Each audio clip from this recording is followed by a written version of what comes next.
এয়া কলাগুৰু বিষ্ণুপ্ৰসাদ ৰাভাৰ ঘৰ।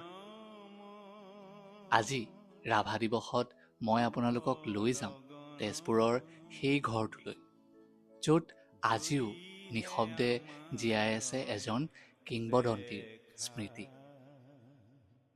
বিষ্ণুপ্ৰসাদ ৰাভা নামটোৱেই যথেষ্ট, নহয়নে? এজন শিল্পী, এজন সাহিত্যিক, এজন সংগীতজ্ঞ আৰু এজন বিপ্লৱী। তেওঁৰ গান আজিও বাজে, তেওঁৰ সৃষ্টি আজিও জীয়াই আছে।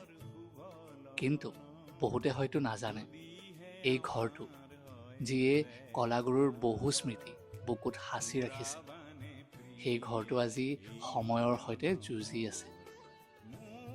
এই কেৱল এটা পুৰণি ঘৰ নহয়, এয়া আমাৰ ইতিহাস, আমাৰ সংস্কৃতি।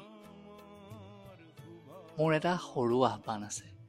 অসম চৰকাৰ, সংস্কৃতি বিভাগ, স্থানীয় প্ৰশাসন আৰু আমাৰ মাজৰ সকলো সচেতন মানুহলৈ আহক, আমি এই ঘৰটো সংৰক্ষণৰ কথা ভাবোঁ। কাৰণ কলাগুৰু বিষ্ণুপ্ৰসাদ ৰাভাক আগন্তুক প্ৰজন্মই যাতে তেওঁৰ স্মৃতি বহন কৰা এই ঠাইখিনিও চাব পাৰে। আৰু সেই দায়িত্ব আমাৰ সকলোৰে। জয় আই অসম।